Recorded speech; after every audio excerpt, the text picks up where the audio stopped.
Radhe Radhe guys, स्वागत है आप सबका मेरे यूट्यूब चैनल जिसका नाम है श्री जी।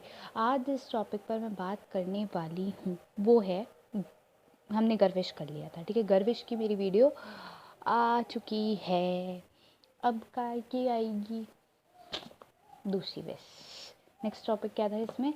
3 टॉपिक थे, 3 क्यों, इसमें हैं 1 2 3 4 और 5 टॉपिक हैं। कौन कौन से? एक गर्विश हो गया, एक दूसरी विश हो गया, एक विरुद्ध आहार हो गया, फिर फूड अडल्ट्रेशन एक टॉपिक है, और फिर फूड पॉइजनिंग भी इसमें एक टॉपिक है। तो हो गए ना 5 टॉपिक, ठीक है। अब मैं बात करती हूँ यहाँ दूसरी विश की, ठीक है। अभी तक हमने बात की है गर्विश की, अब हम बात कर रहे हैं दूसरी विश की, ठीक है। उससे पहले हमने बात की थी स्थावर विश की, ठीक। तो आपके यहाँ क्या बात हो रही है? दूसरी विश की। दूसरी विश का क्या होता है? दूसरी विश होता क्या है? पहले तो यही पता होना चाहिए ना कि दूसरी विश होता क्या है, तो यही बात कर लेते हैं पहले। तो यहाँ ये एक श्लोक है, आचार्य सुश्रुत ने दिया है। आचार्य सुश्रुत के अकॉर्डिंग दूसरी विश की पहले परिभाषा की बात, निरुक्ति से शुरू करते हैं, पहले परिचय से फिर निरुक्ति, ठीक है। देखते हैं कहाँ से कहाँ जाते हैं, ठीक है। परिचय। आयुर्वेद में दूसरी विष शरीरस्थ या शरीर ब्राहा स्थावर जांगम या कृत्रिम विष के इस रूप या अंश के लिए प्रयोग किया जाता है जो विषघन औषधियों के प्रभाव से हृतवीर होकर या जन्म से ही अल्प गुण वाला या अल्पवीर होने के कारण या अत्यधिक पुराना अथवा अन्य भौतिक एवं पारिस्थितिक शक्तियों से हृत वीर हो जाने के कारण शरीर को जाकर भी अव्यक्त रूप में पड़ा रहे, परंतु कालांतर में जीर्ण होने पर अन्य सहयोगी कारकों से प्रेरित या उद्देशित होकर धातु को दूषित करे, भली भांति के रोगों को उत्पन्न कर दे और प्राणों का हरण कर ले, उसे दूषी विष कहते हैं। क्या होता है दूषी विष? जो हमारे, जैसे कि हमारे शरीर में चला गया, पर क्या हुआ, कुछ टाइम तक वो उसे कुछ नहीं मिला तो वो पड़ा लेकिन फिर उसको लिए सर्कमस्टेंसेस ऐसी बनी हमारे शरीर में कि वो काम करने लगा। अब भैया जब काम करने लगा तो उसका असर भी वही होगा, ठीक है। तो फिर उसने क्या करा, धातुओं को दूषित किया। धातुओं को दूषित करने के बाद उसने क्या करा, हमारे शरीर को में रोग उत्पन्न करने लगा। तो वही दूषी विष इस तरीके से है कि जो हमारे शरीर में तो हो, ठीक है, लेकिन उसका वीर क्या हो, या तो अल्प हो और प्रभावकारक ना हो, लेकिन कुछ समय बाद जैसी परिस्थितियों के अकॉर्डिंग, परिस्थितियों से अपनी शक्ति अव्यक्त अवस्था में अपने आप को व्यक्त कर दे और फिर क्या करने लगे, हमारे शरीर में रोगों की उत्पत्ति करने लगे, तो वो क्या होता है, दूषी विष होता है। निरुक्ति क्या है? दूषी शब्द दूष धातु से इंट प्रत्यय गिंज और इन प्रत्यय लगकर बना है। दूष का अर्थ होता है अपवित्र या खराब करने वाला, और दूषी का अर्थ शब्द करते हैं आंख का कीचड़, ठीक है। उसकी बात क्या है? आचार्य सुश्रुत के अकॉर्डिंग, चूंकि यह विष देश काल अन्न तथा दिन में सोने से बार बार धातुओं को दूषित करता रहता है, इसीलिए इसे दूषित विष कहते हैं, ठीक है। अब देखो, आचार्य वांगभट्ट के ने दूषी विष को उद्धृत करने वाले कारकों को पूर्वी दिशा की वायु, अजीर्ण, शीत और बादल का भी उल्लेख किया है। परिभाषा क्या है? मतलब सर्कमस्टेंसेस को उल्लेख किया है, ठीक है। नेक्स्ट जो है वो क्या है, परिभाषा है। तो यहाँ पे आचार्य सुश्रुत ने एक श्लोक दिया है, यत स्थावर जंगम कृत्रिम व देहाद अवशेष यद निग्रत तत् जीर्ण विष घन औषधि भीहर्ता व दाव अग्नि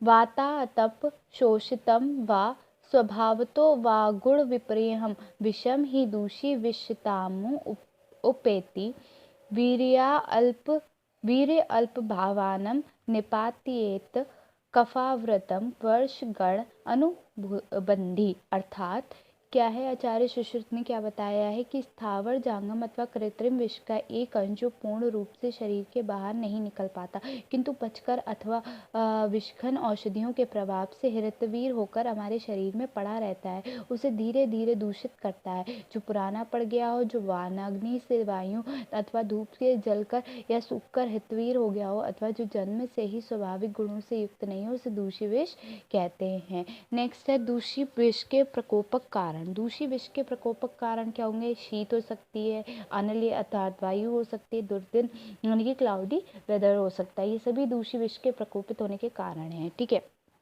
उसके बाद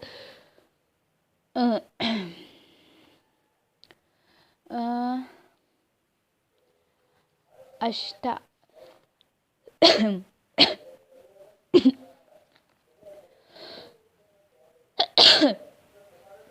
अष्टांग हृदय में एक श्लोक दिया है, क्या?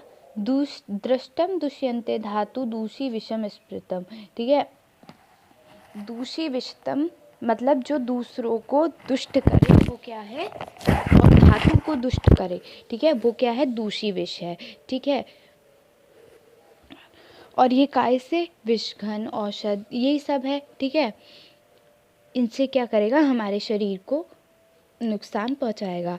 ठीक है, उसके बाद अगर मैं बात करूं तो अब आ रहे हैं लक्षण की बात। ठीक है, दूषी विष के लक्षण क्या क्या हो सकते हैं?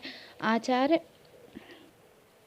चरक के अनुसार दूषी विष के लक्षण है, देखो, दूषी विष शरीर स्थित रक्त को दूषित करता है, अरुंचिका यानी कि फुंसियों को चकते बनाता है, फुंसी और चकते हो जाते, कितेब यानी कि कुष्ठ का एक भेद जो होता है वो कर देता है, और कोट एलर्जिक डेमेनाइटिस रोग को उत्पन्न करता है। आचार्य सुश्रुत के अनुसार भिन्न पुरुष भिन्न वर्ण अर्थात अतिसार और डायरिया भी कर देता है, चेहरे का वर्ण बदलने लगता है, मुख में विगंध यानी कि दुर्गंध आने लगती है, मुख में वायरस से स्वाद का बदलना, ठीक है, पिपास ज़्यादा लगती है, और मूर्छा, वमन, गदवाणी, रोगी का विक्षरण यानी कि दुखी डिप्रेस्ड जो होते हैं, ठीक है, दुष्योग अर्थात सनिपात उदर रोग, ठीक है, ये सब होते हैं। और आचार्य अविपाक भी हो जाता है, अनन्मद, ठीक है, और अरोचक, मुंह, धातुशय, पातकर और मुख पर शोथ, ठीक है, विषम, ज्वर, मूर्छा, वैवर्ण, अतिसार वगैरह भी हम देख सकते हैं। ठीक है, अच्छा, दूषी विष इस अमाशय कॉजेज, देखो, दूषी विष जो अमाशय में पहुंचता है, ठीक है, वो कफ और वात की वजह से पहुंचता है। ठीक है, लक्षण उत्पन्न करता है। आचार्य सुश्रुत ने बताया कि शरीर में अव्यक्त विषों में स्थित दूषी विष के लक्षण क्या क्या हैं, तो वो क्या क्या हैं कि अमाशय में स्थित दूषी विष कफ और वात के लक्षण उत्पन्न करता है। पक्वाशय में स्थित जो दूषी विष है वो वात और पित्त के लक्षण उत्पन्न करता है, तथा रोगी के सिर के बाल और शरीर के रोए झड़ जाते हैं, वह पंख कटे हुए पक्षी की भांति दिखाई देता है। इसी प्रकार रस धातु आदि में दूषी विष धातु जन्य रोगों को उत्पन्न करता है। ठीक है, तो अब उसके बाद क्या है, दूषी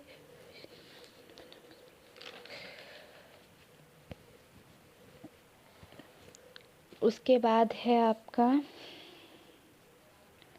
नेक्स्ट है दूषी विहारी अगध। ठीक है,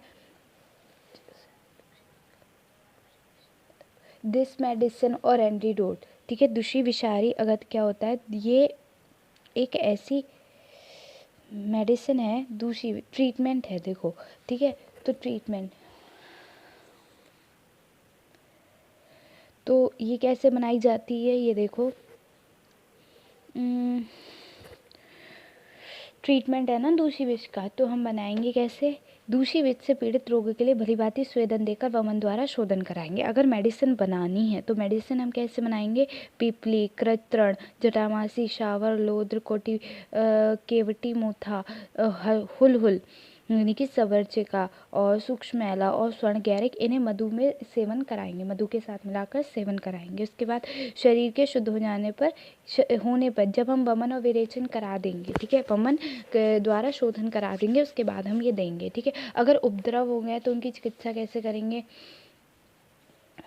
तो उसमें देखो कॉम्प्लिकेशन क्या क्या हो सकते हैं दूषी विष के, तो ज्वर, दहा, हिक्का, अनहा, शुक्रक्षय, ठीक है, शोफ, अतिसार, मूर्छा, हृदय रोग, उन्माद, कंपन आदि, ठीक है। ये क्या है इसके उपद्रव है। पर इसकी चिकित्सा कैसे होती है? भस्म, गंधक, रसायन और कल्याणक घृत विशेष रूप से लाभदायक पाए जाते हैं, ठीक है। विरेचन करा सकते हैं और रसायन का भी प्रयोग करा सकते हैं, ठीक है। अच्छा,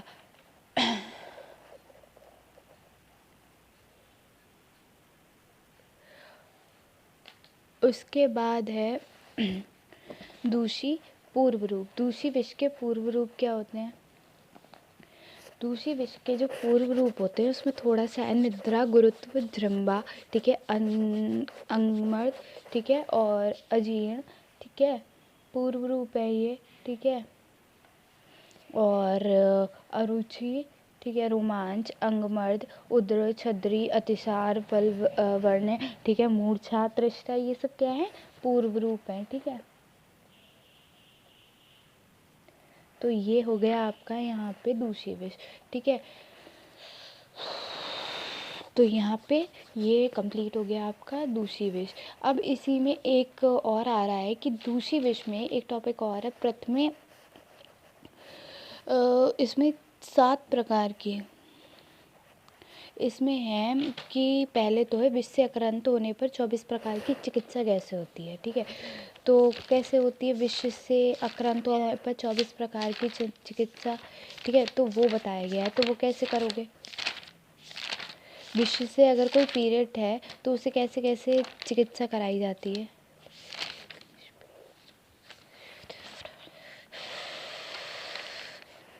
तो उससे 24 प्रकार से चिकित्सा कराई जाती है। तो मंत्र, अचिष्टोकर्तन, ठीक है, अरिष्ट बंधन मतलब, ठीक है। उसके बाद है उत्कर्षण, ठीक है। उसके बाद है निष्पीड़न, ठीक है। उसके बाद है अचूषण, ठीक है। उसके बाद अग्नि परिषेक, ठीक है, यानी कि अग्नियोदगन, फिर अवगाह, ठीक है। फिर रक्तमोक्षण, वमन, विरेचन, ठीक है, रक्तमोक्षण, वमन, विरेचन, विरेचन के बाद उपाधान, ठीक है। उसके बाद हृदय आवरण, उसके बाद क्या है? अंजन, ठीक है। और नस्य धूम लेह औषधि प्रथम आननी, ठीक है। अतिमारणम प्रतिविषम, ठीक है। संज्ञा स्थित लेपम मत संजीवने चाविशंति चतुर्विधका स्युक उपकर्म यथा ये यत्र योज्या शृणु तथा ताद। अर्थात इसका मतलब क्या हुआ? हम पहले काय से चिकित्सा कराएंगे इसकी? पहले हम जो चिकित्सा कराएंगे वो कराएंगे मंत्र से, ठीक है। मंत्र से चिकित्सा कराने के बाद हम काय से कराएंगे? अरिष्ट बंधन। मंत्र चिकित्सा कैसे होंगी? ये देवाश्रय चिकित्सा होगी, सर्प विष, वृश्चिक चिकित्सा, सर्प कीट, दंश विष आदि की चिकित्सा। इसमें बिना विधि विधान के हम स्वर्ण वर्ण आदि को देखेंगे, ठीक है। विफल होने के कारण क्या है कि 3 प्रकार के होते हैं। बिना विधि विधान के करेंगे, स्वर होगा, वर्ण होगा, ठीक है। मंत्रों का उच्चारण करके होगी, ठीक है। अरिष्ट बंधन में क्या करेंगे हम? अकॉर्डिंग टू चक्रपाणी सरल अरिष्ट बंधन, अभिमंत्रित अरिष्ट बंधन, ठीक है। आचार्य सुश्रुत ने ना ज़्यादा दृढ़ हो ना ज़्यादा शिथिल हो, ठीक है। अकॉर्डिंग मॉडर्न के according 55 to 80 mm of Hg of pressing और बाइंडिंग, मतलब बांधने का जो प्रेशर हो वो इतना हो, ठीक है। उत्कर्षण, कॉन्ट्रैक्शन इन मर्म स्थान, ठीक है। इंसेशन और एक्सेशन कराएंगे, ठीक है। उसके बाद निष्पीड़न में क्या करेंगे? स्क्वीजिंग ऑफ ब्लड, मर्म स्थान में निष्पीड़न नहीं कराना चाहिए। अचूषण अकॉर्डिंग टू दलड़, कारी मिट्टी, राख, कपड़े सहित गाय के गोबर को पाउडर लेकर चूड़न कार्य करना चाहिए। अग्निकर्म, दहन कर्म, हम दहन कर्म करेंगे, ठीक है। त्वकमास गत विष में जहाँ अरिष्ट बंधन नहीं कराना चाहिए वहाँ दहन कर्म करना चाहिए। जहाँ पर विष त्वचा मांस गत हो जाए वहाँ वहाँ पर दहन कर्म करना चाहिए। सर्पदंश में स्वर्ण लोह की शलाका से दहन कर्म करना चाहिए। वृक्ष बिच्छू में गुनगुने तेल, गुनगुना घी, नमक, इन तीनों को पैतृक वृश्चिक में उपयुक्त चिकित्सा नहीं करेंगे। मूषक विष में गर्भशाला का या कांच से करेंगे। अलर्क विष में गुनगुना घी या कपड़े में लेकर करेंगे। कॉन्ट्रा इंडिकेशन क्या है इसका? दर्विकर है, मंडली है, पित्त दोष है, रक्त पित्त है, अतिसार है, बालक वृद्ध में नहीं करना चाहिए। मधु एवं घृत दहन कर्म करने से पश्चात लगा देंगे, ठीक है। उसके बाद परिषेक में क्या है? Viral and bacterial wound should be washed with normal water. अवगाहन में क्या करेंगे? एकांग और सर्वांग, यानी कि एकांग में क्या करेंगे? पर्टिकुलर नाड़ी श्वेत करेंगे और सर्वांग में होल बॉडी का करेंगे। आचार्य वाग्भट के अकॉर्डिंग मेडिकेटिक औषधि को द्रव में लगाकर टब में बैठा देंगे, ठीक है। उसके बाद रक्तमोक्षण में क्या करेंगे, वही प्रक्षा 2 तरीके के होंगे, स्नातिक और वैधाहिक। स्थानिक का मतलब लोकली अप्लाइड और सर्वदाहिक शिरोवेदन, रक्तमोक्षण वमन विरेचन के बाद। ठीक है, अकॉर्डिंग टू सुश्रुत दक्ष इन स्थान के चारों ओर सिरोवेदन करना चाहिए। यदि विष संपूर्ण शरीर में है तो विष के अग्रभाग को सिरोवेदन करना चाहिए, हाथ पैर सिर सर्वदाहिक। ठीक है, उसके बाद कॉन्ट्राइंडिकेशंस क्या होंगे, बालक वृद्ध मर्म स्थान और गर्भास्थान में नहीं करना चाहिए। वमन क्या करेंगे, हम किसी को भी कंडीशन में वमन कर्म सबसे पहले कराते हैं। ठीक है, अकॉर्डिंग टू चरक यदि विष अमाशय में स्थित हो तो वमन कर्म कराना चाहिए। अकॉर्डिंग टू सुश्रुत कफज विष में वमन, उदाहरण अलर्क लूटा, श्लेष्मातिक लूटा, चूहा, सर्पादि। वमन करके युक्त कौन है, मदनफल, बच्चा, सेंधम, मधु, all 2 grams. Chronic alcoholism, chronic metallic poisoning, दूषी विष, गर्विष, इन सभी में वमन कर्म कराना चाहिए। विरेचन में क्या कराना चाहिए, पित्त बढ़ने पर अकॉर्डिंग सुश्रुत विरेचन में पित्त बढ़ने पर क्या होगा, अकॉर्डिंग टू सुश्रुत कोष्ठगत, दाह, आदमान, मूत्र संग, सद्य विरेचन, आरकवत, फल, मज्जा, त्रिव्रत, त्रिफला 20 ml क्वाथ में। इस क्वाथ को इच्छावेदी रस तीक्ष्ण के साथ पिलाएंगे। ठीक है, उपादान अकॉर्डिंग टू आचार्य सुश्रुत विष संक्रमण अर्थात मस्तके भेषजम। यदि दंश स्थान शरीर के अधोभाग में है तो उपादान मस्तक पर रखेंगे, यदि दंश स्थान शरीर के ऊर्ध्व भाग में है तो उपादान पाद में रखेंगे। हृदय आवरण, ठीक है, मज्जा, मधु, स्वर्ण गैरिक मज्जा, मधु, स्वर्ण गैरिक, पक्व लाक्षारस, पक्व कौए का ताज़ा सा गौमाय रस। ठीक है, ताज़ा रक्त, गोबर की राख, काली मिट्टी, इन सभी को यथाशीघ्र पान करा दें। ठीक है, उसके बाद है अकॉर्डिंग टू आचार्य सुश्रुत सूत्र स्थान तो अभया घृत, अमृत घृत, दूध, दही, घी, मोर, नेवला, गौदा। ठीक है, अजाघृत। ठीक है, और अमृत घृत, दूध, दही, घी, मोर, नेवला, गौदा, इनका सेवन करा दें। ठीक है, और उसके बाद दलहड़ का क्या है, पुराणाघृत, महासुगंधादि अगध। ठीक है, उसके बाद अष्टांग संग्रह का है, पंचगव्य, दधि गैरिक का पान करेंगे। अंजन इंडिकेशन स्थावर विष के 3 वेगों में, द्रवीकरण विष के 3-7 वेगों में, कीट लूतादि विष में सुश्रुत अंजन मात्रा 1 ग्राम। ठीक है, उसके बाद अगर मैं श्लोक फिर बात करूं, विष प्रथमे वेगे क्या है, प्रथमे श्लोक है यहाँ पे।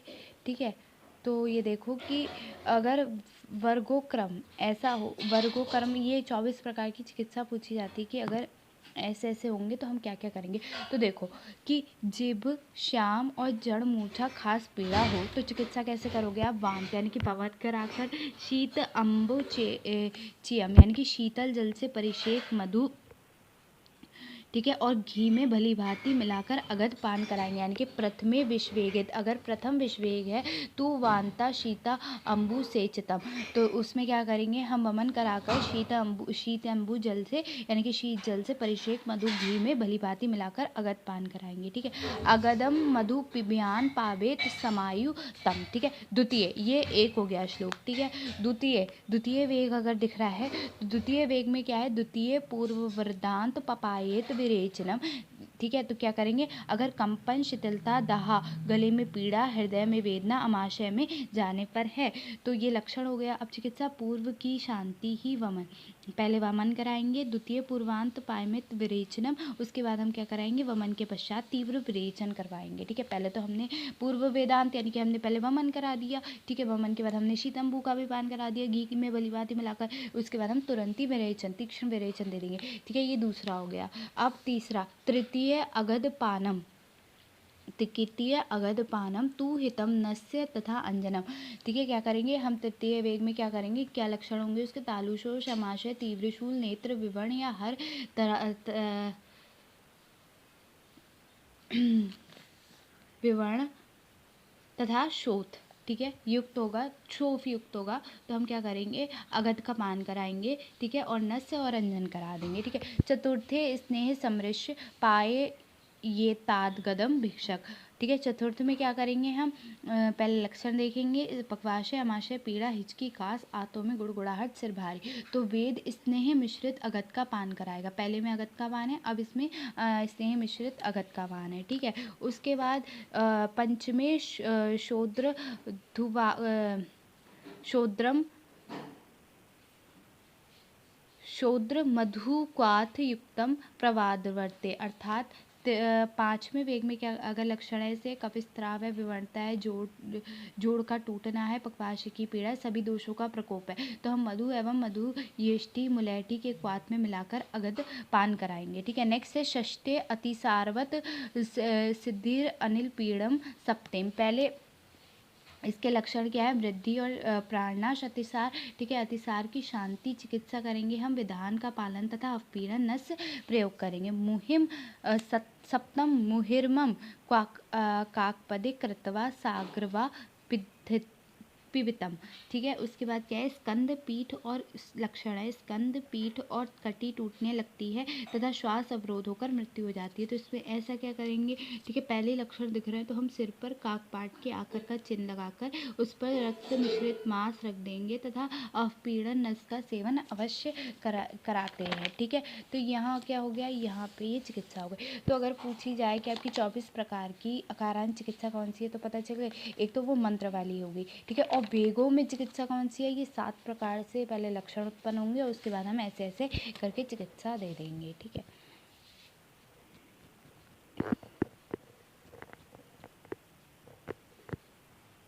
यहाँ पे ये कंप्लीट हो गया आपका दूसरी वेग। नेक्स्ट जो टॉपिक है वो है विरुद्ध आहार, वो हम कल करेंगे उसके बाद। ठीक है। विरुद्ध आहार की हम कल करेंगे विरुद्ध आहार को, और फिर उसके बाद आएगा फूड पॉइजनिंग नहीं, फूड पॉइजनिंग। ठीक है। फूड, पहले फूड एडल्ट्रेशन आएगा, फिर फूड पॉइजनिंग आएगा। ठीक है। तो ठीक है, आज के लिए इतना काफ़ी है। Thank you.